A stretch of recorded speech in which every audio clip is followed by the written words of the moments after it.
County governments are on the spot yet again for allocating billions of shillings to salaries and allowances at the expense of development. The latest report by the Controller of Budget shows that some county governments allocated nothing to development against a legal requirement of at least 30%. Stephen Leteau has that report. The Controller of Budget Report 2018-2019 has revealed that county governments are allocating little or nothing for development. This leaving the 47 devolved units at the mercy of the national government in terms of development projects. The report showing that MCAs and county staff have been benefiting from huge allowances and foreign trips instead. A total of 50.9 billion shillings was allocated to counties, but according to the report, only 3.5 billion shillings was used for development across all the 47 counties, while the remaining 47.4 billion shillings was channeled to various accounts to cater for personal emoluments, among other expenses.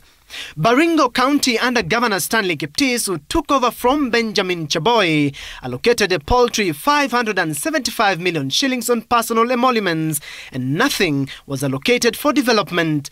Garissa's Ali Korane also allocated 0 shillings for development in the period under review, despite receiving 1 billion shillings. Senate Public Accounts and Investment Committee Chair Moses Kajuang says counties are required by law to set aside at least 30% of their allocation to development. It might appear as if we have devolved salaries, we have devolved corruption, we have devolved bad manners, and because not much seems to be going into development. One would expect that for every shilling that the county receives, at least some 30 cents would be set aside for development, despite the delays, despite the mismatch between the budget and actual revenues.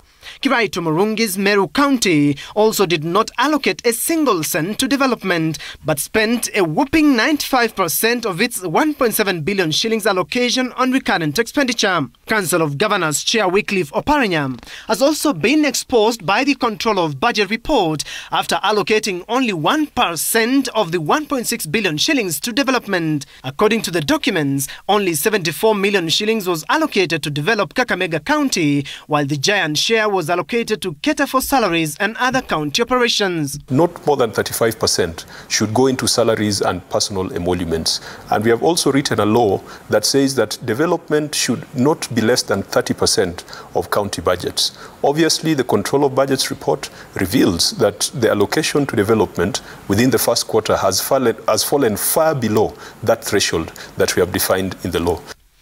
Also coming under the spotlight is Kiambu's Ferdinand Waititu for allocating only 56 million shillings to development, while salaries and county operations gobbled up the rest of the county's 1.6 billion shillings allocation. Other counties that incurred 0 shillings on development include Machakos, Marsabit, Nyandarua and Mombasa. We have misplaced priorities where a lot of money is going into trips for MCAs and foreign and domestic travel by the governor and his team. We also have too much extravagance in the counties. Those are 3 things that must be dealt with. Out of the 47 counties, only Narok County spent a satisfactory amount of money on development. According to the report, the Samuel Ole Tunai-led county spent 847 million shillings on development last year, representing 25% of the 3.2 billion shillings annual development vote. Stephen Leteau, Citizen TV, Nairobi.